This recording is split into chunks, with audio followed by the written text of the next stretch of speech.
Hello friends, welcome to Rocket Mantra. इस video में हम लोग ज्योग्राफी सेगमेंट के क्वेश्चन डिस्कस करेंगे जो कहीं ना कहीं हर एग्ज़ाम में पूछे जा चुके हैं और जो बहुत ही इम्पोर्टेंट हैं। तो चलिए शुरू करते हैं आज का ये वीडियो। और ये रहा पहला क्वेश्चन। क्वेश्चन है, नील नदी का डेल्टा किस प्रकार का है? ऑप्शन ए चापाकार डेल्टा, बी पंजाकार डेल्टा, सी रुंडुट डेल्टा, या फिर डी अग्रवर्धित डेल्टा। तो जो सही आंसर है वो है आपका ए चापाकार डेल्टा। चापाकार डेल्टा का जो निर्माण है वो उस समय होता है जबकि नदी के जो मुख्य धारा द्वारा जो पदार्थ का निक्षेप बीच में अधिक हो जाता है। इसकी वजह से जो है बीच का भाग निकला रहता है और किनारे का भाग सक्रिय रूप में हो जाता है। चापाकार डेल्टा को जो आपका ज़्यादातर जो उदाहरण मिलता है वो आपका नील नदी है में मिलता है, गंगा नदी में, राइन नदी में, और इरावदी नदी और नाइजर नदी जो है चापाकार डेल्टा का उदाहरण है। क्वेश्चन है, एल नीनो क्या है? ऑप्शन ए अटलांटिक महासागर की ठंडी धारा, बी पेरू के पूर्वी तट की गर्म धारा, सी पेरू के पश्चिमी तट की गर्म धारा, या फिर डी उपरोक्त में से कोई नहीं। जो सही आंसर है वो है सी पेरू के पश्चिमी तट की गर्म धारा है। एल नीनो जो है ये पेरू के जो है पश्चिमी तट में जो है 180 किलोमीटर की दूर से उत्तर पश्चिम दिशा में चलने वाली जो है ये एक गर्म धारा है जो प्रशांत महासागर से होकर हिंद महासागर में प्रवेश होकर भारतीय जो है ग्रीष्मकालीन मानसून जो है उसको कमज़ोर कर देती है। इसीलिए इसे जो है विपरीत धारा के नाम से भी जो है जाना जाता है। अगला क्वेश्चन है, नीचे से ऊपर की तरफ वायुमंडल की परतों का क्रम है। ऑप्शन ए मध्यमंडल, क्षोभ मंडल, अयन मंडल, बहिर्मंडल। ऑप्शन बी बहिर्मंडल, अयन मंडल, क्षोभ मंडल, मध्यमंडल। ऑप्शन सी क्षोभ मंडल, समताप मंडल, मध्यमंडल, ताप मंडल। या ऑप्शन डी समताप मंडल, क्षोभ मंडल, अयन मंडल, बहिर्मंडल। तो जो सही आंसर है वो है सी क्षोभ मंडल, समताप मंडल, मध्यमंडल और ताप मंडल। इन मंडलों को जो है इंग्लिश में जो है ट्रोपोस्फियर, क्षोभ मंडल को कहा जाता है, समताप मंडल को स्ट्रेटोस्फियर, मध्यमंडल को मेसोस्फियर और ताप मंडल को थर्मोस्फियर।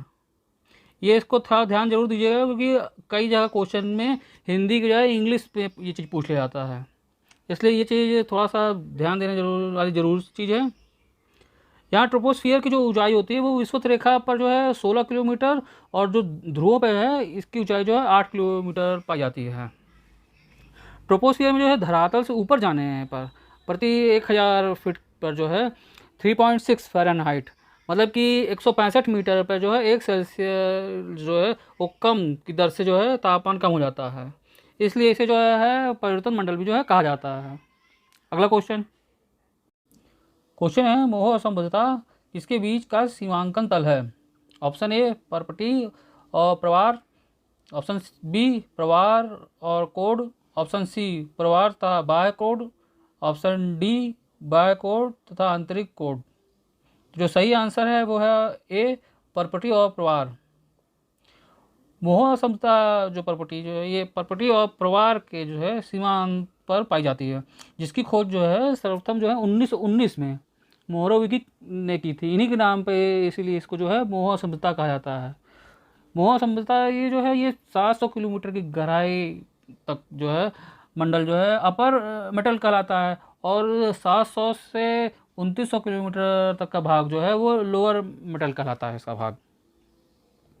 अगला क्वेश्चन है, वायुमंडल की निम्नलिखित परतों में कौन विद्युत चुंबकीय तरंगों का परिवर्तित कर देती है? ऑप्शन ए क्षोभ मंडल, बी समताप मंडल, सी ओजोन परत, या फिर डी आयन मंडल। तो जो सही आंसर है वो है आयन मंडल। वायुमंडल में जो आयन मंडल परत है ये विद्युत चुंबकीय तरंगों को जो है अपवर्तित कर देती है। मध्य माध्यम की सीमा पर जो है ऊपर ये आपका 80 से 400 किलोमीटर की ऊंचाई तक जो है ये आयन मंडल है। आयन मंडल पृथ्वी से प्रेषित जो रेडियो तरंगों को जो है परिवर्तित करके पृथ्वी पर जो है वापस भेज देती है। इससे जो है पृथ्वी पर रेडियो प्रसारण में जो सहायता जो है वही मिलती है। अगला क्वेश्चन क्वेश्चन है, निम्न में से कौन सी भूकंपीय तरंगें तरल माध्यम में से यात्रा कर सकती हैं? ऑप्शन ए पी तरंगे, बी एस तरंगे, ऑप्शन सी आर तरंगे, या फिर ऑप्शन डी एल तरंगे। तो जो सही आंसर है आपका वो है ए पी तरंगे। पी तरंगे जो है तरल माध्यम से होकर यात्रा बहुत आराम से कर सकती हैं। पी तरंगों को जो है आप ये प्राथमिक तरंगे भी कहा जाता है। इनका जो संचरण है वो ध्वनि के समान होता है, मतलब ये जो इनके चाल होती है ध्वनि के समान होती हैं। इसमें अनुलंब तरंगों और संपीड़न तरंगे भी कहा जाता है। ये तरंगे जो हैं ध्वनि तरंगों के समान ही ठोस, तरल और गैस तीनों माध्यम से होकर के गुजर सकती हैं। ये सर्वाधिक तीव्र गति की जो चलने वाली जो है तरंगे हैं। अगला क्वेश्चन है, वायुमंडल में ओजोन गैस की अधिकांश मात्रा पाई जाती है। ऑप्शन ए क्षोभ मंडल में, बी समताप मंडल में, सी ओजोन मंडल में, या फिर डी वायुमंडल में। तो जो सही आंसर है वो है समताप मंडल में। वायुमंडल में जो है ओजोन गैस की जो अधिकांश मात्रा है वो समताप मंडल में ही पाई जाती है। क्षोभ सीमा के ऊपर जो है समताप मंडल स्थित है। इसकी जो ऊंचाई होती है वो धरातल से 60 किलोमीटर तक होती है। इस परत में जो होता है आपको ये 15 किलोमीटर से लेकर के 35 किलोमीटर की ऊंचाई तक जो है ओजोन परत का सघनता अधिक है। मतलब इस परत में जो है 15 किलोमीटर से लेकर 30 किलोमीटर के बीच की जो है इसमें ओजोन की सघनता जो है अधिक पाई जाती है, और तथा इसे जो है ओजोन मंडल भी कहा जाता है। अगला क्वेश्चन है, परिप्रशांत महासागरीय पेटी वितरण से संबंधित है। ऑप्शन ए गर्म महासागरीय धाराओं के, बी मत्स्य उत्पादन क्षेत्र के, सी यूरोपीय औपनिवेशीकरण के, या फिर डी भूकंप के। तो जो सही आंसर है वो है डी भूकंप के।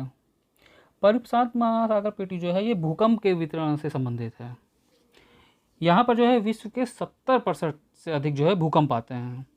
भूगोलशास्त्र की एक विशेष जो शाखा है जिसमें भूकंपों का अध्ययन किया जाता है, जो सिस्मोलॉजी कहलाती है। भूकंप की तीव्रता मापने के लिए यहाँ पर जो है रिक्टर पैमाने का जो है प्रयोग किया जाता है।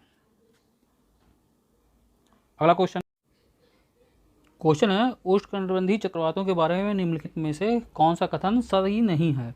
ऑप्शन ए उष्णकटिबंधीय चक्रवात मूसलाधार बारिश देते हैं, ये सही है। ऑप्शन सी वे 8 अंश उत्तरी व दक्षिणी अक्षांश में उद्गमित होते हैं, ये भी सही है। ऑप्शन डी वे दक्षिणी अटलांटिक महासागर में नहीं पाए जाते हैं, ये भी सही है। ये जो है उत्तरी अटलांटिक महासागर में पाए जाते हैं। फिर जो बचता आपका ऑप्शन ये बी, उन्हें फिलीपींस में ताइफून के नाम से जाना जाता है, ये गलत है। फिलीपींस में ताइफून के नाम से नहीं, बेंगुई नाम से जाना जाता है। तो आपका जो ऑप्शन बी है ये सही है। उष्णकटिबंधीय चक्रवातों को जो है चीन में टाइफून के नाम से जाना जाता है, जापान में मिरेली, बंगाल की खाड़ी में जो है चक्रवाती के नाम से जाना जाता है, फिर कैरेबियन सागर में टॉर्नेडो के नाम से जाना जाता है, ऑस्ट्रेलिया में जो है इन्हें विली विली के नाम से जाना जाता है। अगला क्वेश्चन है, वायुमंडल की कौन सी परत पृथ्वी के महासागरों की सतह के संपर्क में है? ऑप्शन ए समताप मंडल, बी मध्य मंडल, सी जल मंडल, या फिर डी क्षोभ मंडल। तो जो सही आंसर है वो है आपका ऑप्शन डी क्षोभ मंडल। वायुमंडल की परतों में जो है ये क्षोभ मंडल की परत जो है पृथ्वी की जो है महासागरों की सतह के संपर्क में रहता है। क्षोभ मंडल जो है वायुमंडल की जो है सबसे निचली और सबसे सघन परत है, जिसमें जो है वायुमंडल के संपूर्ण भाग का जो लगभग 75% भाग जो है वो पाया जाता है। इस परत में जो है औसत ऊंचाई जो है लगभग जो है 14 किलोमीटर मानी जाती है, मतलब इस पर 14 किलोमीटर है इसकी ऊंचाई। अगला क्वेश्चन है, रिंग ऑफ फायर कहाँ स्थित है? ऑप्शन ए भूमध्य सागर के चारों ओर, ऑप्शन बी प्रशांत महासागर के चारों ओर, ऑप्शन सी अटलांटिक महासागर के चारों ओर, या फिर ऑप्शन डी हिंद महासागर के चारों ओर। तो जो सही आंसर है वो है बी प्रशांत महासागर के चारों ओर। रिंग ऑफ फायर जो है इसी जो है अग्नि मेखला के नाम से भी जाना जाता है। ये जो है प्रशांत महासागर के चारों ओर स्थित है। इस स्थान पर जो विश्व की ज्वालामुखियों का 2/3 भाग जो है इसी सागर के दोनों तटों पर भाग जो द्वीप और समुद्री द्वीपों के समूह के चारों तरफ जो है सहारे पाया जाता है, इसलिए इसे जो है प्रशांत महासागर को अग्निवलय पेटी के नाम से भी जाना जाता है।